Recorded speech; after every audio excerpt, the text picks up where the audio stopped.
പിതാവിന്റെയും പുത്രന്റെയും പരിശുദ്ധാത്മാവിന്റെയും നാമത്തിൽ ആമേൻ.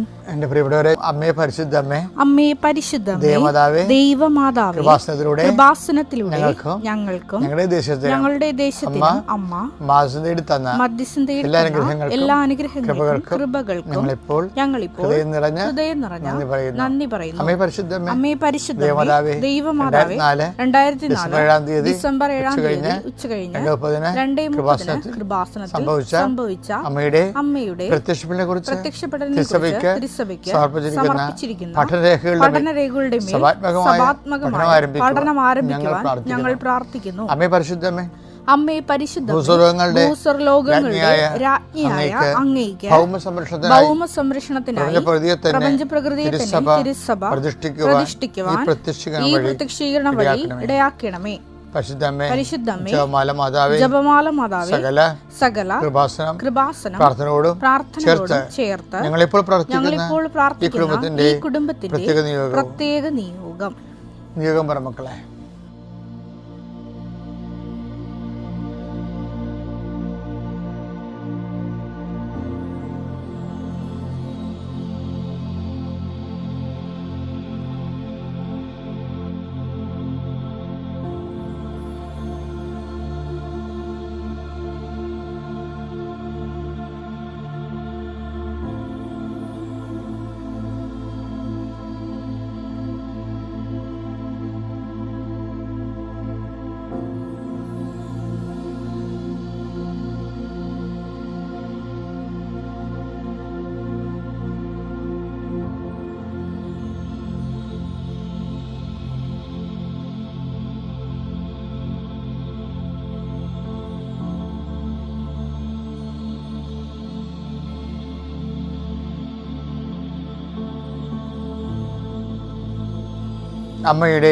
അമ്മയുടെ പ്രത്യക്ഷീകരണത്തിന്റെ അനുഗ്രഹവേളയിൽ ഞങ്ങൾക്ക് സാധിച്ചു തരുവാൻ കനിയണമേ. ആമേൻ. വിശ്വാസ പ്രമാണം. സർവശക്തനായ പിതാവും ആകാശത്തിന്റെയും ഭൂമിയുടെയും സൃഷ്ടാവുമായ ദൈവത്തിൽ ഞാൻ വിശ്വസിക്കുന്നു. അവിടുത്തെ ഏകപുത്രനും ഞങ്ങളുടെ കർത്താവുമായ ഈശോ മിശിഹായിലും ഞാൻ വിശ്വസിക്കുന്നു. ഈ പുത്രൻ പരിശുദ്ധാത്മാവിനാൽ ഗർഭസ്ഥനായി കന്യകാമറിയത്തിൽ നിന്ന് പിറന്ന് പൊന്തിയോസ് പീലാത്തോസിന്റെ കാലത്ത് പീഡകൾ സഹിച്ച് കുരിശിൽ തറയ്ക്കപ്പെട്ട് മരിച്ച് അടക്കപ്പെട്ട് പാതാളങ്ങളിൽ ഇറങ്ങി മരിച്ചവരുടെ ഇടയിൽ നിന്ന് 3-ാം നാൾ ഉയർത്ത് സ്വർഗത്തിലേക്ക് എഴുന്നള്ളി സർവശക്തിയുള്ള പിതാവായ ദൈവത്തിന്റെ വലതുഭാഗത്തിരിക്കുന്നു. അവിടെ നിന്ന് ജീവിക്കുന്നവരെയും മരിച്ചവരെയും വിധിക്കുവാൻ വരുമെന്നും ഞാൻ വിശ്വസിക്കുന്നു. പരിശുദ്ധാത്മാവിലും ഞാൻ വിശ്വസിക്കുന്നു. വിശുദ്ധ കത്തോലിക്കാ സഭയിലും പുണ്യവാന്മാരുടെ ഐക്യത്തിലും പാപങ്ങളുടെ മോചനത്തിലും ശരീരത്തിന്റെ ഉയർപ്പിലും നിത്യമായ ജീവിതത്തിലും ഞാൻ വിശ്വസിക്കുന്നു. ആമേൻ. സ്വർഗ്ഗസ്ഥനായ ഞങ്ങളുടെ പിതാവേ, അങ്ങയുടെ നാമം പൂജിതമാകണമേ. അങ്ങയുടെ രാജ്യം വരണമേ. അങ്ങയുടെ തിരുമനസ് സ്വർഗത്തിലെ പോലെ ഭൂമിയിലും ആകണമേ. അന്നു വേണ്ടുന്ന ആഹാരം ഇന്ന് ഞങ്ങൾക്ക് തരണമേ. ഞങ്ങളോട് തെറ്റ് ചെയ്യുന്നവരോട് ഞങ്ങൾ ക്ഷമിക്കുന്നത് പോലെ ഞങ്ങളുടെ തെറ്റുകൾ ഞങ്ങളോടും ക്ഷമിക്കണമേ. ഞങ്ങളെ പ്രലോഭനത്തിൽ ഉൾപ്പെടുത്തരുതേ, തിന്മയിൽ ഞങ്ങൾ രക്ഷിക്കണമേ. ആമേൻ. നന്മ നിറഞ്ഞ മറിയമേ, സ്വസ്തി. കർത്താവ് അങ്ങയുടെ കൂടെ സ്ത്രീകളിൽ അങ്ങ് അനുഗ്രഹിക്കപ്പെട്ടവളാകുന്നു. അങ്ങയുടെ ഉദരത്തിൻ ഫലമായി ഈശോ അനുഗ്രഹിക്കപ്പെട്ടവനാകുന്നു. പരിശുദ്ധ മറിയമേ, തമ്പുരാന്റെ അമ്മേ, പാപികളായ ഞങ്ങൾക്ക് വേണ്ടി ഇപ്പോഴും ഞങ്ങളുടെ മരണസമയത്തും തമ്പുരാനോട് അപേക്ഷിക്കണമേ. ആമേൻ. എന്റെ കർത്താവിന്റെ ഉന്നതമായ നാമത്തിൽ, സഭയുടെ അധികാരത്തിൽ, കുരിശടയാളത്തിൽ, ദൈവശക്തിയാൽ ഞാൻ നിന്നെ ഈശോ നാമത്തെ ആശീർവദിക്കുന്നു. ഇന്ന് നിന്റെ വഴികൾ, നിന്റെ ചിന്തകൾ, നിന്റെ ആലോചനകൾ, കർത്താവെ, അങ്ങയുടെ മക്കൾ ഇന്ന് പല കാര്യങ്ങളും ചിന്തിച്ചിരിക്കുന്നു. പലരും ആലോചിച്ചുറച്ച് അങ്ങനെ പോകാൻ ചിന്തിക്കുന്നു. ചിലപ്പോൾ ഇത് വേസ്റ്റായി പോകാൻ സാധ്യതയുണ്ട്. ചിലപ്പോൾ ഓരോ ദിവസവും ഇങ്ങനെ വർക്ക് ചെയ്ത് അവസാനം ഒരു റിസൾട്ടും ഇല്ലാതെ പോണവരുണ്ട്. ആലോചനകളെല്ലാം വ്യർത്ഥമായി പോയി.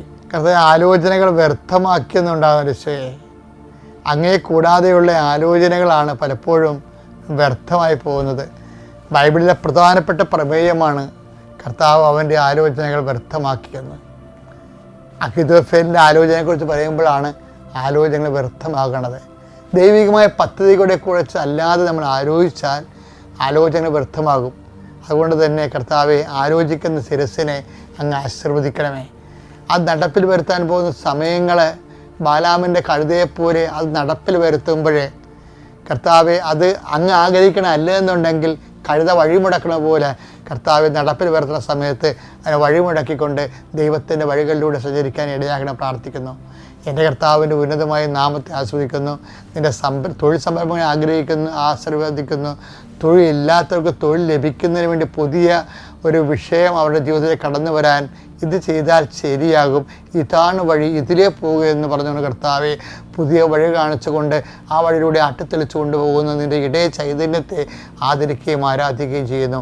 എൻ്റെ കർത്താവിൻ്റെ ഉന്നതമായ നാമത്തിൽ ഒരു ഗതിയും പരഗതിയും ഇല്ലാതെ ഇരുട്ടുമുടി കിടക്കുന്ന കുടുംബങ്ങളിലെ വെളിച്ചമുണ്ടാവട്ടെ എന്ന് പറഞ്ഞപ്പോൾ വെളിച്ചമുണ്ടായതുപോലെ കർത്താവെ, നിൻ്റെ 100% നിൻ്റെ കഴിവിനാൽ അങ്ങയുടെ മക്കളുടെ ജീവിതത്തിൽ മൊത്തം ഇരുട്ടായിപ്പോയിരുന്നവരുടെ ജീവിതത്തിൽ വെളിച്ചമായി അവിടെ കഴിവ് കൊണ്ടല്ലാതെ നിൻ്റെ കൃപ കൊണ്ട് സംഭവിക്കാൻ ഇടയാക്കണമേ. നിത്യം പിതാവും പുത്രനും പരിശുദ്ധാത്മാവുമായ സർവേശ്വര നീക്കുവാമേ. നമ്മുടെ ബുദ്ധി, ബോധം, കഴിവ്, സമ്പത്ത് എല്ലാം കൊണ്ട് നമ്മൾ ജീവിച്ച് ചില സമയത്ത് ജീവിതം ഇതെല്ലാം ഉണ്ടായിട്ടും നമുക്ക് നിസ്സഹായം നിൽക്കുമ്പോഴാണ് ദൈവം പറയുന്നതാണ്, ഇനി നീ ആകാശത്തിലേക്ക് നോക്കുക, ആകാശത്തിലെ പക്ഷികളെ നോക്കുക. എന്താ കാര്യം? അവ വിതക്കുന്നില്ല, കൊയ്യുന്നില്ല. അതായത് നോട്ട് ബൈ മെറിറ്റിലാണ് അവ വർക്ക് ചെയ്യണമെന്നായി പറയണത്, ബട്ട് ബൈ ഗ്രേസ് എന്ന്. മത്തായി 6:26. ആകാശത്തിലെ പക്ഷികളെ നോക്കുക, ആകാശത്തിലെ പക്ഷികളെ നോക്കുക. അവ വിതയ്ക്കുന്നില്ല, കൊയ്യുന്നില്ല, കളപ്പുരയിൽ ശേഖരിക്കുന്നുമില്ല. എങ്കിലും നിങ്ങളുടെ സ്വർഗസ്ഥനായ പിതാവ് അവയെ തീറ്റിപ്പോറ്റുന്നു. ഇപ്പൊ നിങ്ങളുടെ കഴിവുകളെല്ലാം അസ്തമിച്ചിരിക്കുന്നു. അസ്തമിച്ചുകൊണ്ട് ആത്മഹത്യ ചെയ്യേണ്ട ഒരു ആവശ്യമില്ല. എന്താണ്? ദൈവത്തെ പ്രത്യാശർപ്പിച്ചാൽ മതി. ദൈവത്തെ എന്താണ്? ഞാൻ വഴിമുട്ടി, അളമുട്ടി, ഗതിമുട്ടിപ്പോയ ആൾക്കാരോട് ഞാൻ പറയുന്നത്, നിങ്ങൾ ഫ്രീ ആണ്. എന്താ, നിങ്ങൾ ആസ്തിഭദ്രകൾ ഇനി ആശ്രയിക്കേണ്ട കാര്യമില്ല. എന്താ കാര്യം? ഇത് കംപ്ലീറ്റ് ഇനി ദൈവം തന്നെയാണ്. ദൈവമല്ല വേറെ ചെയ്യാനില്ല, ദൈവം തന്നെയാണ് ചെയ്യേണ്ടത്. അപ്പം അതുകൊണ്ട് തന്നെയാണ് അങ്ങനെയുള്ള സിറ്റുവേഷനിൽ കർത്താവ് പറയുന്നതാണ്, നിങ്ങൾ അധ്വാനിക്കാത്തത് ഞാൻ നിങ്ങൾ അവകാശമാക്കുമെന്ന് പറഞ്ഞ് അടുത്തത് അതെടുത്ത് യോഹന്നാൻ 4:38. നിങ്ങൾ അധ്വാനിച്ചിട്ടില്ലാത്ത നിങ്ങൾ അധ്വാനിച്ചിട്ടില്ലാത്തത് വിളവ് ശേഖരിക്കാൻ ഞാൻ നിങ്ങളെ അയച്ചു. ചില സമയത്ത് അങ്ങനെ വരാം.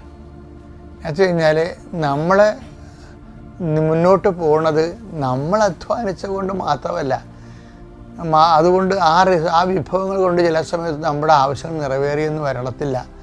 മറ്റുള്ളവരാണ് അധ്വാനിച്ചത്, നിങ്ങളെ ഞാൻ അവരുടെ അധ്വാനത്തിലേക്ക് പ്രവേശിപ്പിച്ചു എന്നാണ്.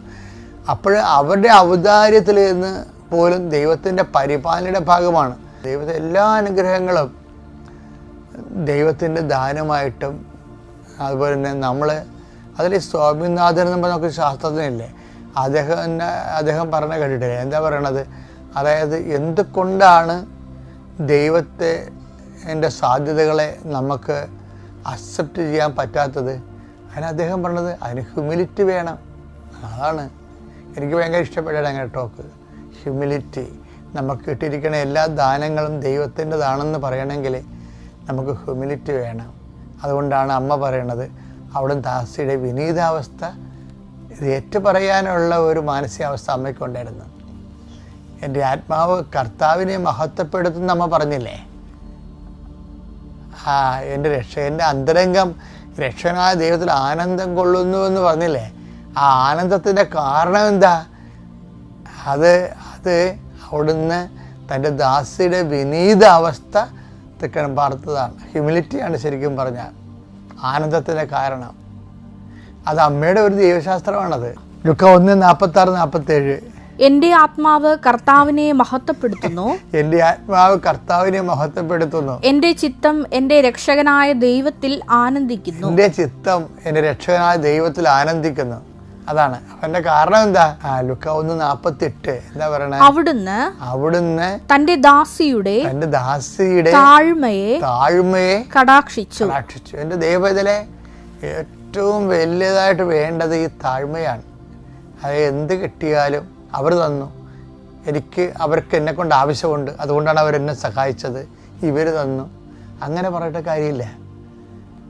അപ്പോഴേ അത് അവർക്ക് ആവശ്യത്തിന് ഉണ്ടായിരുന്നു, ബാക്കി തന്നതാണ്. ഇങ്ങനെ ഒന്നും ആരെയും താത്തിക്കെട്ടുകയോ ഉയർത്തിക്കെട്ടുകയോ ചെയ്യരുത്. സംഭവിക്കുന്ന എല്ലാ വിഷയങ്ങളിലും നിങ്ങൾ ദൈവത്തേക്കാണ്. ഉണ്ടായിട്ടുള്ളതെല്ലാം അവൻ മൂലമാണ്, അവനെ കൂടാതെ ഒന്നും ഉണ്ടായിട്ടില്ല. അത് താഴ്മയോടെ അംഗീകരിക്കണം. ബൈബിൾ അംഗീകരിക്കുന്ന സംഭവമാണ്. യോഹന്നാൻ 1:3 സമസ്തവും അവനിലൂടെ ഉണ്ടായി, ഒന്നും അവനെ കൂടാതെ ഉണ്ടായിട്ടില്ല. ഇത് ഹ്യൂമാനിറ്റിയുടെ വിഷയമാണ്. നമ്മുടെ ജീവിതത്തിൽ സംഭവിക്കുന്ന എല്ലാ വിഷയങ്ങളും ദൈവ പൈതലെ വിശ്വാസത്തിൻ്റെ വെളിച്ചത്തിലാണ് കാണുന്നത്. എന്താണ് എൻ്റെ ജീവിതത്തിൽ സംഭവിച്ചത്? ഞാൻ ഇന്നും വിശ്വസിക്കുന്നുണ്ട്. എൻ്റെ അപ്പൻ എൻ്റെ 10ാം ക്ലാസ്സിൽ വെച്ച് എനിക്ക് ഓട്ടോഗ്രാഫ് വാങ്ങിച്ചു തന്നു. എന്നിട്ട് പിറ്റേ മാസം അപ്പം മരിച്ചുപോയി. അപ്പോൾ ഞാൻ സെമിനാരി പോയൊക്കെ ഭയങ്കര കരച്ചിലായിരുന്നു. സെമിനാരി പോയ സമയത്തൊക്കെ അപ്പനെക്കുറിച്ച് ഓർക്കുമ്പോഴൊക്കെ. പക്ഷേ അപ്പൻ ഉണ്ടായിട്ടുള്ളതെല്ലാം അവൻ മൂലമാണ്. പിന്നീട് അത് മനസ്സിലാക്കി. ദൈവം തക്ക സമയത്താണ് അപ്പനെ വിളിച്ചത്. അതായത് അതുകൊണ്ട് ഞാൻ എന്ത് ചെയ്ത്, ആരുമില്ലാതെ ഒരു നിക്കർ മാത്രം ഒരു ഷർട്ട് ഇട്ടുകൊണ്ട് ഞാൻ സെമിനാരി തിരക്കിപ്പോയ ആളാണ്. അവിടെ ആരും എൻ്റെ കൂടെ വന്നില്ല, അപ്പനില്ലല്ലോ, പിന്നെ പ്രത്യേകിച്ച് വരാൻ ആരും ഇല്ലായിരുന്നു. അപ്പോൾ ആലപ്പുഴയുള്ള നാട്ടിൽ നിന്ന് ആലപ്പുഴ 10-32 കിലോമീറ്റർ അപ്പുറത്താണ് ആലപ്പുഴ സെമിനാരി. അപ്പോൾ നമ്മുടെ കൂടെ ആരുണ്ട്? ദൈവം. എനിക്കറിയാവുന്ന പ്രാർത്ഥന കർത്താവിൻ്റെ മാലാഖ മാത്രമാണ്. എനിക്കന്നാണ് മനസ്സിലായത് സഭയുടെ പ്രാർത്ഥനകളൊക്കെ ഈടുവിട്ട് പ്രാർത്ഥനകളാണ്. നമ്മൾ നമസ്കാരമില്ലേ, നമസ്കാരമൊക്കെ എപ്പോഴും നമ്മൾ ശ്രദ്ധിക്കണം. അതൊക്കെ നമ്മൾ സഭ പഠിപ്പിച്ചു തന്ന പ്രാർത്ഥനകളായിരിക്കും നമ്മളെപ്പോഴും രക്ഷപ്പെടുത്തുന്നത്. പക്ഷെ അത് കാണാതെ പഠിക്കണം. പുസ്തകം ചോദിച്ച് നടക്കണമല്ല വിഷയം. ഒരു പ്രാർത്ഥന നമുക്കറിയാമെങ്കിൽ അതൊരു വലിയൊരു ഇൻസ്ട്രുമെൻ്റാണ്. ശരിക്കും അതൊരു ഇൻസ്ട്രുമെൻ്റാണ്. ഞാനെന്നൊക്കെ ചൊല്ലിക്കൊണ്ടിരുന്ന പ്രാർത്ഥന എന്താ? കർത്താവിൻ്റെ മാലാഖയാണ്. പക്ഷെ ഇന്ന് ഞാൻ കർത്താവിൻ്റെ മാലാഖ ചെല്ലുമ്പോൾ മുട്ടേ നിൽക്കും. എന്താ കാര്യം എന്നറിയാവോ? കർത്താവിൻ്റെ മാലാഖയുടെ കണ്ടൻറ്റ് വൈസ് ഭയങ്കര റിച്ചാണ്. അതെന്ന് വെച്ചാൽ കന്യാമറിയത്തിൽ ജനിച്ചതെന്നാണ് പറയണത്. കർത്താവിൻ്റെ മാലാഖ പരിശുദ്ധ മറിയത്തിൽ വചിച്ചു. പിൽക്കാലങ്ങളിൽ ഞാൻ അമ്മ എനിക്ക് പ്രത്യക്ഷപ്പെട്ട കാലത്ത് ഞാൻ അതിനെക്കുറിച്ചൊക്കെ ചിന്തിക്കുമ്പോൾ ഓർക്കും, കർത്താവേ, ഞാൻ കുഞ്ഞുനാളിൽ നിൻ്റെ കാര്യമാണെന്ന് പറഞ്ഞത്. അമ്മയുടെ ഉദരത്തിൽ നീ ഉരുവായ കാര്യങ്ങളെക്കുറിച്ചാണല്ലോ ഞാൻ ആയിരക്കണക്കിന് പറഞ്ഞിട്ടുണ്ട്. ഈ കർത്താവിൻ്റെ മാലാഖ എനിക്ക് വെളിച്ചമില്ലായിരുന്നു, എൻ്റെ കയ്യിൽ വെളിച്ചം പറഞ്ഞു തരാൻ ആ സമയത്ത് ഈ കർത്താവിൻ്റെ മാലാഖയായിരുന്നു എൻ്റെ വെളിച്ചം. അപ്പോൾ ഒന്നുമില്ലാതെ വരുമ്പോൾ, സഹായിക്കാൻ ആരും ഇല്ലാതെ വരുമ്പോൾ, നമ്മൾ അടുത്ത കാര്യം എന്ത് ചെയ്യണമെന്ന് അറിയാതെ വരുമ്പോൾ ഞാൻ ഈ കർത്താവിൻ്റെ മാലാഖ ചെല്ലും. അത് 6 വയസ്സിലോ 7 വയസ്സിലോ പഠിച്ച സംഭവമാണത്. പക്ഷേ അതൊരു 10ാം ക്ലാസ് വരെ അതായിരുന്നു പഠിച്ചുകൊണ്ടിരുന്നത്. സെമിനാരി വന്നതിന് ശേഷമാണ് ഞാൻ ജപമാലയെക്കുറിച്ച് കൂടുതൽ പഠിക്കാനും, ജപമാല വലിയ ഇൻസ്ട്രുമെൻറ്റ്. പക്ഷേ ഈ ജപമാല എന്ന് പറഞ്ഞാൽ എന്താണ് ശരിക്കും പറഞ്ഞാൽ? അതും ഈ കർത്താവിൻ്റെ മാലാഖയുടെ എക്സ്റ്റൻഷനാണ്. കർത്താവിൻ്റെ മാലാഖ തന്നെയാണ് ജപമാല. ആദ്യം ജപമാലയ്ക്ക് കർത്താവിൻ്റെ മാലാഖ എന്നാണ് വിളിച്ചുകൊണ്ടിരുന്നത്. ജപമാല ഒരു 12ാം നൂറ്റാണ്ടിൽ 16ാം നൂറ്റാണ്ടിൽ ഇടയ്ക്ക് രൂപപ്പെട്ട് ഡെവലപ്പ് ചെയ്ത് വന്നിട്ടുള്ള ഒരു ദൈവികമായ ഒരു ആയുധമാണ്. പക്ഷേ ആയുധത്തിൻ്റെ കണ്ടൻറ്റ്, ആദ്യത്തെ അടിസ്ഥാന ഘടകങ്ങൾ കർത്താവിൻ്റെ മാലാഖയുടെ പ്രാർത്ഥനയെന്ന് തന്നെ വിളിച്ചുകൊണ്ടിരുന്നത്. അപ്പം ഞാൻ എന്താ പറയണമെന്ന് വെച്ച് കഴിഞ്ഞാൽ, മാലാഖയുടെ പ്രാർത്ഥനയിൽ ഏറ്റവും ടോപ്പ് എന്താണ്? കർത്താവിൻ്റെ മാലാഖ പരിശുദ്ധ വഹിച്ചു, പരിശുദ്ധാത്മാവിനാൽ മറിയം ഗർഭം ധരിച്ചു. ആ മറിയം ഗർഭം ധരിച്ചതും കന്യാമറിയത്ത് നാം പിറന്നു എന്ന കാര്യം നമ്മൾ മംഗളവാർത്ത ദിവസം അവർ എല്ലാ ഞായറാഴ്ചകളിലും തന്നെ ഈ വിശ്വാസപ്രമാണം പള്ളിയിൽ ചെല്ലുമ്പോൾ കന്യാമറിയത്ത് വിശ്വാസപ്രമാണം കന്യാമറി ജനിച്ചു എന്ന് പറയുമ്പോൾ നമ്മളറിയാതെ ഇങ്ങനെ പുരോഹിതൻ അവിടെ കുർബാന പുസ്തകത്തിൽ റെഡ് മാർക്ക് എഴുതിയിട്ടുണ്ട്. എന്താണ്? കന്യാമറിയത്ത് ജനിച്ചു എന്ന് എഴുതുമ്പോൾ ഈ സമയത്ത് നിങ്ങൾ തല കുനിക്കേണ്ടതാണെന്ന്. അപ്പം ഞാൻ തലയല്ല കുനിക്കണത്, ഞാൻ ആ സമയത്ത് മുട്ടേ നിൽക്കാം. അതൊക്കെ വല്ലാത്തൊരു ഫീലിംഗ് ആണത്. കന്യാമറിയത്തിൽ ജനിച്ചു എന്ന് പറയണത് വല്ലാത്ത എന്ന് വെച്ചാൽ ഇതിൻ്റെ മുഴുവൻ നമ്മൾ നേടിയ നേട്ടങ്ങളെല്ലാം, ആത്മീയമായ എല്ലാ അനശ്വരമായ നേട്ടങ്ങളും അടിസ്ഥാന ശിലയെന്ന് പറയുന്നത് ഈ കന്യാമറിയിൽ നിന്ന് ജനിച്ചു എന്നുള്ള സംഭവം മനുഷ്യാവതാരത്തിലാണ്. അത് ദൈവത്തോട് 1000 ഹൃദയത്തോടെ നമ്മുടെ ശിരസ്കരായി ഒരു ജന്മം മൊത്തം നിന്നാൽ പോലും അത് മതിയാവത്തില്ല. അത്രയും വലിയ രഹസ്യമാണത്. എൻ്റെ പ്രിയപ്പെട്ടവരെ, നിങ്ങൾക്കറിയാമല്ലോ, വളരെ ഏതെങ്കിലും ഒരു ടോപ്പിക് എടുത്തിട്ട് ആ ടോപ്പിക്ക് പ്രസൻറ്റ് ചെയ്യേണ്ട രീതിയിലല്ല കൃപാസനം ധ്യാനങ്ങളുടെ പോക്ക്. നമുക്ക് കർത്താവ് ഒരു വചനം തന്നിട്ട് പിന്നെ അത് എക്സ്പ്ലെയിൻ ചെയ്ത് കഴിയുമ്പോൾ കർത്താവ് ലിങ്ക് ചെയ്ത് വേറൊരു വചനം തന്നിട്ട് കർത്താവ് നമ്മളെ ജീവിതബന്ധിയായിട്ട് ഇങ്ങനെ വചനാധ്യക്ഷിതമായിട്ട് വഴി നടത്തുകയാണ്. അവിടെ എൻ്റെ മക്കൾ ഒത്തിരി ഇങ്ങനെ ചിരിക്കാനാ ഇക്കിളി കൂട്ടാനാ ഒന്നുമില്ല. ആ കറക്റ്റ് കാര്യങ്ങളെ പറഞ്ഞു പോകത്തുള്ളൂ. പക്ഷേ നിങ്ങൾ സീരിയസ് ആയിട്ട് വിഷയം ഏറ്റെടുക്കുകയാണെങ്കിൽ നിങ്ങൾക്ക് ദൈവത്തിൻ്റെ കൈ പിടിച്ച് നടക്കാൻ പറ്റുക. കാര്യം നമ്മൾ ഇത്രയും നാളിലെ കൃപാസന ആധ്യാത്മിക അനുഭവങ്ങൾ നോക്കുമ്പോൾ പാവപ്പെട്ട മനുഷ്യന്മാർ എന്തുമാത്രമാണ് ഇപ്പോൾ ദൈവത്തിനെ നേരിട്ട് കാണുകയും ഒരുമിച്ച് ജീവിക്കുകയും സംസാരിക്കുകയും ആൾക്കാർ കമ്മ്യൂണിക്കബിളാണ് ദൈവം ഭയങ്കര. അതെന്തുകൊണ്ടാണ് ഈ വചന വഴികളിലൂടെ സഞ്ചരിച്ചിട്ട് ജീവിതത്തെ കണക്ട് ചെയ്യുന്നതാണ്. കഴിഞ്ഞ ധ്യാനത്തിൽ നമ്മളെന്താ കണ്ടത്? വ്യക്തിപരമായ അനുഭവത്തിലൂടെയാണ് കാലങ്ങൾ എന്തിനാണ് കൽപ്പിച്ച് നൽകേണ്ടത് എന്ന് പറഞ്ഞു. എന്തിനാണ്? 17:18 എന്താ വായിച്ചിരിക്കുന്നത്? ഒന്ന് വായിച്ച് 17:27 എന്താ വായിച്ചത്? കാലം എന്തിനാ കൽപ്പിച്ചു നൽകണത്? ഇത് അവർ ദൈവത്തെ അന്വേഷിക്കുന്നതിനും ഒരുപക്ഷേ അനുഭവത്തിലൂടെ അവിടുത്തെ കണ്ടെത്തുന്നതിനും വേണ്ടിയാണ്. അപ്പൊ ഇത് സ്വന്തം അനുഭവത്തിലൂടെയാണ് ദൈവത്തെ കണ്ടെത്തണം എന്നുള്ളതാണ് ദൈവത്തിന്റെ വാശി. ചക്കാത്ത വിശ്വാസത്തിൽ ജീവിക്കാൻ പറ്റത്തില്ല. മനസ്സിലായില്ലേ? ഒരു പരിധി കഴിഞ്ഞാൽ ഓടത്തില്ല. അപ്പൻ്റെ വിശ്വാസം, ഇപ്പം നമ്മുടെ കയ്യിലുള്ള വിശ്വാസം എന്താണ്? ചക്കാത്ത വിശ്വാസമാണ്. അപ്പൻ്റെ വിശ്വാസമല്ലേ? അമ്മയുടെ വിശ്വാസം, നമ്മളെ കാരിസം പഠിപ്പിച്ച കന്യാസിൻ്റെ വിശ്വാസം, അവിടെ വിശ്വാസത്തിലല്ലേ നമ്മൾ ജീവിക്കാൻ പലരും. ഇത് കുറച്ച് കഴിയുമ്പോൾ ദൈവം പറയും ഇത് അപ്ഡേറ്റായി, ഇത് വെട്ടിമൂടേണ്ട സമയം കഴിഞ്ഞ്. ചില മരുന്നൊക്കെ എന്താണ്, നമുക്ക് ഡേറ്റ് കഴിഞ്ഞാൽ വെട്ടിമൂടണം, കളയണം. അതുപോലെ ചില ഈ ചക്കാത്ത വിശ്വാസം വെട്ടിമൂടപ്പെടും. ദൈവം പറയും നിങ്ങളുടെ ഫെയ്ത്ത് എന്ത് ചെയ്യുമെന്ന് പറയും. ഞാൻ തന്നതല്ല, നിങ്ങൾ ഇപ്പോൾ പിടിച്ച മത്സ്യം കൊണ്ടുവരാൻ പറയും. അത് സ്വർഗാരോഹണത്തിന് മുമ്പ് പറഞ്ഞൊരു സംഭവമാണ്. എന്താണ്? ഇപ്പോൾ പിടിച്ച മത്സ്യം. ടേക്ക് ദ വെടപ്പാട്. ശ്രുതികട ഹല്ലേലൂയ. യോഹന്നാൻ 21:10 യേശു പറഞ്ഞു നിങ്ങൾ ഇപ്പോൾ പിടിച്ച മത്സ്യത്തിൽ കുറെ കൊണ്ടുവരുവിൻ. അതിന് സ്വന്തം അനുഭവങ്ങൾ എന്ന് പറയുന്നത്. അത് നേരത്തെ അവിടെ കടൽക്കരയെ കണ്ടത് എന്താണ്? തിബേരിയസ് എന്ന കടൽക്കരയിൽ കർത്താവ് നൽകിയ മത്സ്യങ്ങളെ ഈശോ അപ്പോസ്തലന്മാർക്ക് വേണ്ടി പാകപ്പെടുത്തി കൊടുക്കുന്ന ബ്രേക്ക്ഫാസ്റ്റാണ്. പക്ഷെ അവിടെ ചോദിക്കുന്നത് എന്താണ്? ഇത് നിങ്ങൾക്ക് മതിയാവുമായിരിക്കും, പക്ഷേ ഈശോയുടെ ഒരു അഭിരുചി എന്താണ്? നിങ്ങൾ സ്വന്തം കഠിനാധ്വാനം ചെയ്ത് നേടിയെടുത്ത സംഭവമില്ലേ, അതിനെ ഈശോ അഡ്മയർ ചെയ്യുന്നത്. അതാണ് നിങ്ങൾ ഇപ്പോൾ പിടിച്ച മത്സ്യങ്ങളെ. ഈ ഇപ്പോൾ പിടിച്ച മത്സ്യങ്ങളുമാണ് 21:10. ഇതിനെയാണ് നമ്മൾ സ്വന്തം അനുഭവത്തിലൂടെ ദൈവത്തെ കണ്ടെത്തുമെന്ന് പറയുന്നത്. പല പല കാലങ്ങൾ കൽപ്പിച്ച് നൽകുന്നുണ്ട്. എന്തിനാണത്? അത് നിങ്ങളെ ചക്കാത്ത വിശ്വാസത്തിൽ ജീവിച്ച് മരിച്ചു പോകാതിരിക്കാൻ വേണ്ടിയാണ്. എന്തിനാണ്? സ്വന്തം അനുഭവത്തിലൂടെ ദൈവത്തെ കണ്ടെത്താൻ വേണ്ടി. കാലം നിങ്ങൾ എത്ര നല്ല മനുഷ്യരാകാം, മിടുക്കന്മാരാകാം, ദൈവത്തോട് അടുപ്പമുള്ളവരാകാം, ഡെയിലി കമ്മ്യൂണിക്കേറ്റഡാകാം, കുർബാന മുടക്കാത്തവരാകാം, പക്ഷേ പണി വരും എപ്പോഴായാലും. അതെപ്പോഴും ഓർത്തേക്കണം.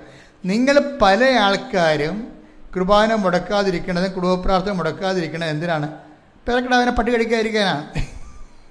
നമുക്കൊരു പ്രശ്നം ഉണ്ടാകരുത്. അതാണ്. അങ്ങനെ പ്രശ്നം ഉണ്ടാവരുതെന്നുള്ള ഉദ്ദേശത്തിലാണ് നിങ്ങൾ ആധ്യാത്മിക ജീവിതം ക്രമീകരിക്കണമെങ്കിൽ അതൊരു നോൺസെൻസ് ഏർപ്പാടാണ്. എന്താ കാര്യം? ദൈവം അത് ഉദ്ദേശിക്കണില്ല. നിങ്ങൾ എത്ര വിശുദ്ധരാണോ, എത്ര ഡെയിലി കമ്മ്യൂണിക്കൻ്റ് ആണെങ്കിലും കർത്താവ് കാലം മാറ്റിത്തരും. നമുക്ക് പരിചയമില്ലാത്തൊരു കാലം വരും എപ്പോഴായാലും. അതെല്ലാവരും അഭിമുഖീകരിക്കേണ്ടതാണ്. ഈ രക്ഷായാത്രയിൽ ജോസഫിനെ അറിയാത്ത അധികാരി. Take the word of God. ശ്രുതികട ഹല്ലേലൂയ. അപ്പോസ്തല പ്രവർത്തനങ്ങൾ 7:18. ജോസഫിനെ അറിയാത്ത ഒരു രാജാവ് അവിടെ അധികാരത്തിൽ വന്നു. കാലം മാറണം കണ്ടില്ലേ? ജോസഫ് പ്രധാനമന്ത്രിയായിരുന്നു.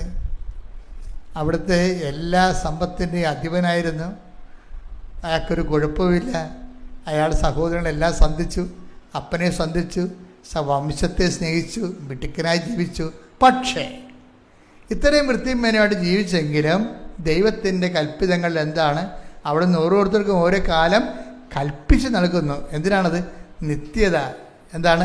ഞാൻ ഉള്ളിടത്ത് എൻ്റെ സേവകനും ഉണ്ടായിരിക്കും. യോഹന്നാൻ 12:26. എന്നെ ശുശ്രൂഷിക്കാൻ ആഗ്രഹിക്കുന്നവൻ എന്നെ അനുഗമിക്കട്ടെ. അപ്പോൾ ഞാൻ ആയിരിക്കുന്നിടത്ത് എന്റെ ശുശ്രൂഷകനും ആയിരിക്കും. എന്നെ ശുശ്രൂഷിക്കുന്നവനെ പിതാവ് ബഹുമാനിക്കും. അപ്പൊ കേസ് കെട്ട് പിതാവിൻ്റെ അടുത്ത് എത്തി, നിത്യത വരെ എത്തിയെന്ന് അർത്ഥം. ക്ലിയർ അല്ലേ? പിതാവെന്ന് പറഞ്ഞ പണിയാണ് ബൈബിളിൽ. എന്താണ്? എത്തേണ്ട സ്ഥലത്ത് യാത്ര എത്തിയെന്ന് അർത്ഥം. യേശു എത്തിയ സ്ഥലത്ത് നമ്മൾ എത്തുകയാണ്. യേശു എത്തിയ സ്ഥലത്ത് എവിടെയാണ്? പിതാവിൻ്റെ അടുത്താണ് അല്ലേ? അവിടെ എന്നെ സ്നേഹിക്കുന്നവനെ എൻ്റെ പിതാവ് മാനിക്കുമെന്ന് പറഞ്ഞാൽ പിതാവ് അവിടെ വന്ന് അവിടെ കക്ഷിയായി. അപ്പോൾ നമ്മളിവിടെ എത്തിയിരിക്കുന്നത്, എന്നെ അനുഗമിക്കുന്നവൻ എന്നെ സേവിക്കുന്നവൻ എന്നെ അനുഗമിക്കട്ടെ. ആരാണ് അനുഗമിക്കേണ്ടത്? എന്നെ അനുഗമിക്കണവൻ സ്വന്തം കുരിശെടുക്കട്ടെ. കണ്ട, ഈ കുരിശൻ നിത്യതയുമായിട്ടാണ്. കുരിശൊരു പാലമാണ്. ഭൂമിയിൽ നിന്ന് നിത്യതയിലേക്ക് നീട്ടിവെച്ചിരിക്കുന്ന പാലമാണ് കുരിശ്. കൈയടിച്ച് ശ്രദ്ധിക്കട്ടെ. ഹല്ലേലൂയ. ലഭിക്കാനിരിക്കുന്ന മഹത്വത്തെക്കുറിച്ചാണ് തുലനം ചെയ്യുമ്പോൾ ഇന്നത്തെ കുരിശ് നിസ്സാരമാണ്. അതാണ് ദൈവം സൃഷ്ടിച്ചത് എല്ലാം നല്ലതാണെന്ന് പറയണത്. എന്താ കാര്യം? കുരിശായിട്ടാണ് ഫീൽ ചെയ്യണമെങ്കിലും ഇത് നമ്മളെ എത്തിക്കണം എവിടെയാണ്? പിതാവിൻ്റെ അടുത്തേക്ക് എത്തിക്കുകയാണ്. മനസ്സിലായില്ലേ? അതെപ്പോഴും നമ്മൾ ശ്രദ്ധിക്കണം. അപ്പം അതുകൊണ്ട് തന്നെയാണ് ഈശോ ഈ വിഷയം ചെയ്യുമ്പോൾ ഈശോ കോംപ്രമൈസ് ഇല്ലാത്തത്. എന്താണ്? അതായത് എന്നെക്കാളുപരി നിത്യത വരെയാണ് ഈ യാത്ര പോണത്. നമ്മൾ പിതാവിൻ്റെ അടുത്തേക്ക് പോവുകയാണ്. അത് നിങ്ങൾക്കൊരു കാര്യമാക്കാത്തത് കൊണ്ടാണ് എന്നേക്കാളുപരി നിങ്ങളെ മറ്റുള്ളവരെയൊക്കെ സ്നേഹിക്കുന്നതിൻ്റെ കാരണം. അപ്പം നിത്യത നിങ്ങൾ അംഗീകരിക്കണില്ലെന്നാണ് ഈ പറയണത്. അത് ഐ ഡോണ്ട് വാണ്ട് എന്ന് പറയും. അതെടുത്ത് എന്നേക്കാളുപരിയായിട്ട് എടുത്ത് ശ്രദ്ധിക്കട്ടെ. മത്തായി 10:37 എന്നേക്കാൾ അധികം പിതാവിനെയോ മാതാവിനെയോ സ്നേഹിക്കുന്നവൻ എനിക്ക് യോഗ്യനല്ല. എന്നേക്കാൾ അധികം പുത്രനെയോ പുത്രിയെയോ സ്നേഹിക്കുന്നവനും എനിക്ക് യോഗ്യനല്ല. അതെന്ത്? ഞാൻ ഇരിക്കുന്നിടത്ത് എൻ്റെ സേവകനും ഉണ്ടായിരിക്കും. എൻ്റെ സേവകനെ, എന്നെ ശുശ്രൂഷിക്കുന്നവനെ പിതാവ് മാനിക്കുമെന്ന് പറഞ്ഞില്ലേ? അപ്പം ഞാൻ ഇരിക്കുന്നിടം എന്ന് പറയണത് ഈ നിത്യതയാണ്. നിത്യതയേക്കാൾ ഉപരി കാലികമായ വിഷയങ്ങൾക്ക് പ്രാധാന്യം കൊടുത്താൽ I don't want you to be a Christian. സംഭവം എനിക്ക് ഐ ഡോണ്ട് വാണ്ട് എന്ന് പറഞ്ഞാൽ എന്താണ്? അതായത് നിത്യതയേക്കാൾ ഉപരി, അതാണ് എന്നേക്കാൾ ഉപരി, നിത്യതയേക്കാൾ ഉപരി പിന്നെന്താണ്? കാലികമായ വിഷയങ്ങൾ, ടെമ്പറൽ തിങ്സിന് പ്രാധാന്യം കൊടുക്കുന്നവർ ദൈവത്തിന് അഭികാമ്യരല്ല. ഐ ഡോണ്ട് വാണ്ട് എന്ന് പറയും. അത് ദൈവം വെച്ച് പൊറപ്പിക്കത്തില്ല. ഒന്നാം പ്രമാണത്തിന് എതിരായിട്ട് വരുന്നത്. മോസസിനോട് പോലും ദൈവം കർക്കശം കാണിച്ചത് ഈ ഒരു സബ്ജക്റ്റിലാണ്. മോസസ് ഒത്തിരിയേറെ മോസസിനെ കുറിച്ച് അയാളുടെ അങ്ങനെയുള്ള ജീവിതകാരം പറയണത്, മോസസ് ചരിത്രത്തിൽ ഇല്ലെങ്കിൽ നമുക്കൊരാൾ ഒരു മോസസിനെ സൃഷ്ടിക്കേണ്ടി വരുമെന്നാണ് പറയണത്. അത്രയ്ക്ക് പെർഫെക്റ്റ് ലീഡറാണ്. ഈ ലീഡറിന് ഒരു പ്രാവശ്യം കാലൊതച്ചു പോയി. ലീഡർ തലമറന്ന് എണ്ണ തേച്ച് ഒരു ദിവസം. എന്താ കാര്യം? ലീഡർ മലമുകളിൽ ദൈവതിരുസന്നിധി പോയിട്ട് ഇറങ്ങി വന്നപ്പോൾ ജനമെല്ലാം കൂടി കൊടുത്ത കാളക്കുട്ടിയെ, സ്വർണത്തിൻ്റെ കാളക്കുട്ടിയെ ദൈവമാണെന്ന് പറഞ്ഞ് ആരാധിച്ച്. അപ്പോൾ ദൈവം ഇവനെ ചോപ്പ് ചെയ്ത് കളയാൻ പോവുകയാണ്. കാര്യം ഇനി മുന്നോട്ടുള്ള പോക്കെന്ന് പറയണത് ഇങ്ങനെ ഇതുപോലെയുള്ള താറാവിനൊക്കെ പനി പിടിച്ച് കഴിഞ്ഞാൽ ഉള്ള കുഴപ്പം എന്തായിരിക്കും? കുട്ടനായിട്ട് താറാവിനെ വളർത്താൻ കണ്ടിട്ടില്ല ആൾക്കാർ. അപ്പോൾ അവർ താറാവിന് ഒരു പനി പിടിച്ചു കഴിഞ്ഞാൽ, ഒരു താറാവിന് പനി പിടിച്ചു കഴിഞ്ഞാൽ അയാൾ ആ താറാവുകാരൻ എന്ത് ചെയ്യും? ആ താറാവിനെ പൊക്കി എടുത്തിട്ട് പെടലിഞ്ഞെരിച്ചിട്ട് എറിഞ്ഞു കളയും. എന്താ കാര്യം? ബാക്കി എല്ലാത്തിനും അല്ലെ പനി പിടിക്കും. അതുകൊണ്ട് മോസസ് എന്ന് പറയുന്നത് അപ്പം തന്നെ ആളെ തലവെട്ടി കളയും. എന്താ കാര്യം? അതുകൊണ്ട് പഴയ നിയമത്തിൽ കർക്കശമില്ലേ? എന്താണ്? അതായത് കണ്ടാമിനേഷൻസ് കയറിക്കഴിഞ്ഞാൽ ആ സമൂഹം എന്തിനു വേണ്ടിയാണ് ഈ സമൂഹത്തിനെ ഈജിപ്തിൻ്റെ അടിമത്തിൽ നിന്ന് കൊണ്ടുവന്നത്? ഈ 10-12 പേര് പിഴച്ചുപോയത് കാരണം, ഇവന്മാർ കാരണം മൊത്തം സമൂഹം വീണ്ടും പഴയ അടിമത്തത്തിലേക്ക് പോകും. അതുകൊണ്ട് അവിടെ വെച്ച് തന്നെ പണി കൊടുക്കും. അപ്പോൾ ദൈവം ഈ സാധനത്തിനെ അവസാനിപ്പിക്കാൻ പോയിരുന്നു. അപ്പോൾ എന്ത് ചെയ്ത് മോസസ് ദൈവത്തിൻ്റെ കാര്യം കെട്ടി വീണിട്ട് പറഞ്ഞ്, നീ ഒരിക്കലും ഈ ജനത്തെ നശിപ്പിക്കരുത്. അപ്പോൾ നശിപ്പിച്ച് കഴിഞ്ഞാലുള്ള കുഴപ്പമെന്ന് വെച്ച് കഴിഞ്ഞാൽ, അങ്ങനെ നിനക്ക് നശിപ്പിക്കണമെന്നുണ്ടെങ്കിൽ ഈ എൻ്റെ പേര് നിൻ്റെ പുസ്തകത്തിൽ നിന്ന് വെട്ടിക്കളയാൻ പറയും. ഇതൊരു മണ്ടത്തരമായിപ്പോയി ശരിക്കും പറഞ്ഞാൽ. പുള്ളി വികാരം കൊണ്ട് പറഞ്ഞതാണ്, ജനങ്ങളോട് സ്നേഹം കൊണ്ട് പറഞ്ഞതാണ്. പക്ഷേ ഇത് സംഗതി പണിയായിപ്പോയി. പിറ്റേ ദിവസം പുള്ളിയുടെ പ്രാർത്ഥനാ ജീവിതത്തിന് പാളിച്ച വരും. നമ്മൾ ശ്രദ്ധിച്ചാൽ മതി. ജോഷുവ ഇവിടെ വെച്ചാൽ ജോഷുവ കയറാൻ തുടങ്ങണത്. പുറപ്പാട് 32:32. അവിടുന്ന് കനിഞ്ഞ് അവരുടെ പാപം ക്ഷമിക്കണം. അവിടുന്ന് മോസസ് പറയണതാണ്, ഈ വിഗ്രഹാദിന പാപം ക്ഷമിക്കണം. അല്ലെങ്കിൽ അവിടുന്ന് എഴുതിയിട്ടുള്ള പുസ്തകത്തിൽ നിന്ന് എന്റെ പേര് മായ്ച്ചു കളഞ്ഞാലും. ഇപ്പൊ എന്നാ പറ്റി? ദൈവത്തിന്റെ പുസ്തകത്തിൽ നിന്ന് ഇങ്ങയുടെ പേര് മായ്ച്ചു കളയാൻ പറയുകയാണ്. അപ്പം അതിനൊരു വിലയുമില്ല ആ പുസ്തകത്തിന്. നമ്മളെല്ലാവരും ജീവിക്കണത് എന്തിനാണ്? ആ പുസ്തകത്തെ പേരെഴുതി ചേർക്കാനാണ്. ബൈബിൾ അവസാനിക്കണത് എന്തിനാ? ജീവൻ്റെ പുസ്തകത്തിൽ പേരെഴുതപ്പെട്ടവരെ കുറിച്ചാണ് ബൈബിൾ അവസാനം പറയണത്. എന്താ പറയണത്? വെളിപ്പാട് 20:15 ജീവന്റെ ഗ്രന്ഥത്തിൽ പേരെഴുതപ്പെടാത്തവരെല്ലാം അഗ്നി തടാകത്തിലേക്ക് എറിയപ്പെട്ടു. പ്രാർത്ഥന പോലും ദൈവത്തോട് ചോദിച്ച് പ്രാർത്ഥിക്കണമെന്നാണ്. ദൈവമേ, ഞാൻ ഇങ്ങനെ പ്രാർത്ഥിക്കാൻ പോകുമ്പോൾ ഇതിനകത്ത് വല്ല കൺകറൻസിൻ്റെ കുഴപ്പമുണ്ടോ? ഇയാൾ ദൈവത്തോട് ചോദിക്കാതെ പുള്ളി വികാരം കൊണ്ടൊരു പ്രാർത്ഥന പ്രാർത്ഥിച്ചപ്പോൾ എന്ത് പറ്റി? ജനമകത്തും ദൈവം പുറത്തുപോയി. ഇപ്പോൾ ദൈവത്തെക്കാൾ ഉപരി ഇയാൾ ജനത്തെ സ്നേഹിക്കണ പോലെയായി. പറഞ്ഞ മനസ്സിലായി? ഈ സാധനത്തിൻ്റെ ആധ്യാത്മികത എന്ന് പറഞ്ഞ ഒരു നിലപാടാണ്. അതിൽ ഒന്നാം സ്ഥാനം നിൻ്റെ കർത്താവ് ദൈവം ഞാനാകുന്നു. ഞാനല്ലാതെ ആ സ്ഥാനത്തോ ആ പ്രദേശത്തോ വേറെ ഒരു സബ്സ്റ്റൻസ് വരരുത്. റെഫറൻസ് എപ്പോഴും ശ്രദ്ധിച്ചേക്കണം. നിങ്ങൾ ദൈവത്തെക്കാൾ ഉപരി നിങ്ങളുടെ ജോലി, ദൈവത്തെക്കാൾ ഉപരി നിങ്ങളുടെ ഇരിക്കാതിരിക്കുന്ന മകള്, ദൈവത്തെക്കാൾ ഉപരി നിങ്ങളുടെ ജീവിത പങ്കാളി, ദൈവത്തെക്കാൾ ഉപരി നിങ്ങളുടെ സ്ഥലം, വീടിനൊക്കെ പ്രാധാന്യം കൊടുത്താൽ ഓട്ടോമാറ്റിക്കായിട്ട് നിങ്ങളുടെ പ്രാർത്ഥനാ ജീവിതം തകരും. എന്താ കാര്യം? പ്രാർത്ഥനാ ജീവിതത്തിൻ്റെ അകത്ത് എന്താ പാളിച്ചകൾ വരും. അതിനകത്ത് കുഴപ്പമൊന്നുമില്ല. പക്ഷെ വേറെ ആൾക്കാർ അതിനേക്കാൾ ഉപരി ദൈവത്തിൻ്റെ പിടിപാടുള്ളവർ ഉയർന്നു വരും. അപ്പോൾ അത് എന്ത് ചെയ്യും? നിന്നെ താത്തണില്ല, നിന്നെ ദൈവം നേരിട്ട് താത്തതില്ല. പക്ഷെ വേറെ ആൾക്കാർ ഉയർത്തുമ്പോൾ നീ ഓട്ടോമാറ്റിക്കായിട്ട് തന്നു പോകും. അതാണ് വിഷയം. അതാണ് മോസത്തിന് സംഭവിക്കുന്നത്. ആ താഴേക്ക് വന്ന നോക്കിയേ, ജോഷുവ കയറി വന്ന് നോക്കിയേ. പുറപ്പാട് 33:11 സ്നേഹിതനോടെന്ന പോലെ. സ്റ്റാറ്റസിന് കുഴപ്പമൊന്നുമില്ല. പക്ഷെ ആ സ്റ്റാറ്റസ് കൊണ്ട് പൊടികോരത്തിന് തന്നെ പറ്റത്തുള്ളൂ. പണിയാണത്, നിസ്സാരമല്ല. സ്റ്റാറ്റസിന് കുഴപ്പമൊന്നുമില്ല. സ്നേഹിതരോടൊന്നും പോലെ കക്ഷിയോട് സംസാരിക്കുന്നുണ്ട്. അതിൻ്റെ അകത്ത് ദൈവം മുഖം വീർപ്പിച്ചിരിക്കുക ഒന്നും ചെയ്യുന്നില്ല. കമ്മ്യൂണിക്കേഷൻ എല്ലാം സ്മൂത്തായിട്ട് എണ്ണയിട്ട് യന്ത്രം പോലെ നടക്കുന്നുണ്ട്. പക്ഷെ എവിടെയോ പണിയായിട്ടുണ്ട്. എന്താണ് വായിച്ചേ? സ്നേഹിതരോടുന്ന പോലെ കർത്താവ് മോശയോട് മുഖാഭിമുഖം സംസാരിച്ചിരുന്നു.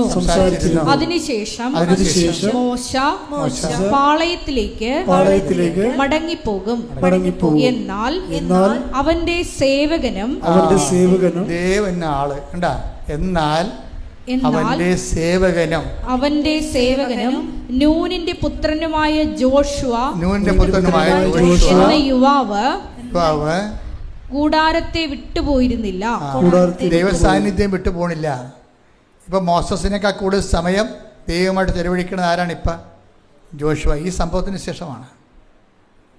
ഇതിന് എന്ത് പറ്റുമെന്ന് അറിയണമെങ്കിൽ അവസാനം നിങ്ങൾ ഈ ജോഷുവ ചെന്ന് അവസാനിക്കണം നോക്കിയാൽ മനസ്സിലാവും. അവസാനം ഈ ബാറ്റൻ കൈമാറും. മോസസിൻ്റെ കയ്യിൽ നിന്ന് ബാറ്റൻ വാങ്ങിച്ചിട്ട് ജോഷുവയ്ക്ക് കൊടുക്കും. ജോഷുവ ഈ ആളെ ആട്ടിത്തെളിച്ചുകൊണ്ട് പോകും. അവൻ വാഗ്ദാന നാട്ടിൽ പ്രവേശിക്കും. അപ്പോൾ ഈ ജനം മത്സരിക്കും. പക്ഷെ ജനത്തിൻ്റെ കൂടെ ജോഷുവ നിൽക്കത്തില്ല. മോസസിനെ പോലെ ജോഷുവ പറയും, ലാൻഡ് നിങ്ങളുടെ മുമ്പിലുണ്ട്. നിങ്ങൾക്ക് കർത്താവിനെ വേണ്ടെങ്കിലേ നദിക്കക്കരെ നിങ്ങളുടെ പിതാക്കന്മാരെ കാണിച്ച പരിപാടിയൊക്കെ ചെയ്യാം. You can go. നിങ്ങൾക്ക് എല്ലാവർക്കും പോകാം. പക്ഷേ ഞാനും എൻ്റെ കുടുംബവും വി വിൽ നോട്ട് ഗോ. ആ വാക്കെന്ന് പറഞ്ഞാൽ ഭയങ്കര സംഭവമാണ്. മോസസിനെതിരെയുള്ളൊരു പണിയാണ് ആ വരണത്. മോസസ് എന്താ പറഞ്ഞത്? നിൻ്റെ പുസ്തകത്തിൽ നിന്ന് എൻ്റെ പേര് മായ്ക്കാൻ പറയും ഈ ജനത്തിന് വേണ്ടി. ഇപ്പം എന്താ ജോഷുവ പറയണത്? എനിക്ക് ജനമല്ല വലുത്, എനിക്ക് എൻ്റെ ദൈവമാണ് വലുത്. കൈയടിക്കട്ടെ, സ്തുതിക്കട്ടെ, ഹല്ലേലൂയ. ജോഷുവ 24:15. കർത്താവിനെ സേവിക്കുന്നതിന്. കേട്ടോ പറഞ്ഞേ, ജോഷുവ പറയണതാണ്. വാഗ്ദാന നാട്ടിൽ എത്തിയതിനു ശേഷം പറയണതാണ്. കർത്താവിനെ സേവിക്കുന്നതിന്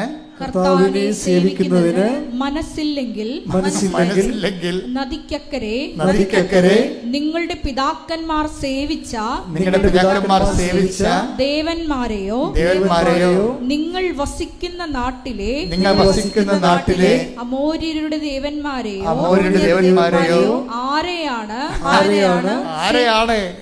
സേവിക്കുക എന്ന് ഇന്നു തന്നെ തീരുമാനിക്കുവിൻ. ഞാനും എന്റെ കുടുംബവും കർത്താവിനെ സേവിക്കും. ചില ആൾക്കാർ ഉടമ്പടിയിൽ അവരുടെ കാര്യങ്ങൾ നടന്നില്ല എന്നുണ്ടെങ്കിൽ അവർ പ്രവർത്തനത്തിനുമൊക്കെ മാന്യം കാണിക്കും. നിങ്ങൾ മാന്യം കാണിക്കുമ്പോൾ ഉണ്ടാകുന്നൊരു പ്രശ്നമെന്ന് പറയണത് ഈ ജോഷുവയും മോസസും തമ്മിലുള്ള റിലേ പോലെ ഇരിക്കും. ബാറ്റിനറിയാതെ കൈമാറിപ്പോവും. കാര്യം എപ്പോഴും നമ്മൾ ശ്രദ്ധിക്കണം. ഒരു കാര്യം നടന്നില്ലെങ്കിലും നിങ്ങൾ ആ കാര്യത്തിനേക്കാൾ ഉപരി എന്തു ചെയ്യണം? ദൈവത്തിന് പ്രാധാന്യം കൊടുത്തിട്ട് അവൻ്റെ വചനമനുസരിച്ചുകൊണ്ട് കാര്യം നടക്കാത്ത ചില കാര്യങ്ങളുണ്ടാകുന്ന ഞാൻ നിങ്ങളോട് പറഞ്ഞിട്ടുണ്ടല്ലേ. ഇപ്പോൾ 20% നടക്കാത്ത കാര്യങ്ങളുണ്ടാകും. അതിനെ നമ്മൾ കുരിശെന്ന് പറയണത്. ആ കുരിശിനെയാണ് നമ്മൾ കർത്താവിൻ്റെ കൂടെ അനുഗമിക്കാൻ വേണ്ടി എടുത്തിട്ട് ഞാനുള്ളിടത്തിൻ്റെ പിതാവ് ഉണ്ടായിരിക്കും, ഞാനുള്ളിടത്തിൻ്റെ സേവനുണ്ടായിരിക്കും, എന്നെ സേവിക്കുന്നതിന് പിതാവ് മാനിക്കുമെന്ന് പറയണത് ഈ കുരിശാണ് നമ്മളെ നിത്യതയിൽ എത്തിക്കണത്. അത് എത്തിക്കുന്ന കൊണ്ട് തന്നെ നടക്കാത്ത കാര്യങ്ങൾ ചിലത് വന്നു കഴിഞ്ഞാൽ നിങ്ങൾ അതിൻ്റെ പേരിൽ ദൈവമായിട്ട് വഴക്കിടാനോ പ്രാർത്ഥന കുറക്കാനോ തീരുമാനിക്കരുത്. അത് വലിയ അബദ്ധങ്ങൾ ഉണ്ടാക്കും. പ്രാർത്ഥിക്കുക, കർത്താവായ ദൈവമേ, എന്റെ ജീവിതത്തിലെ ദൈവഹിതം പോലെ ഏൽപ്പിച്ചു നൽകുന്ന കൽപ്പിച്ചു നൽകുന്ന ദൈവവിളികളെ ദൈവസ്നേഹത്തോടെ സ്വീകരിക്കുവാനും നിത്യതയ്ക്കുള്ള ആസ്തിയായി സ്വരുക്കൂട്ടിക്കൊണ്ട് ജീവിതത്തിന്റെ സങ്കടങ്ങളെ സന്തോഷത്തോടെ സമീപിക്കുവാൻ സുവിശേഷത്തിന്റെ അഭിഷേകം സാക്ഷിയുടെ ജീവിത അവസ്ഥകളെ എനിക്ക് നൽകണമേ. ശ്രദ്ധിക്കട്ടെ.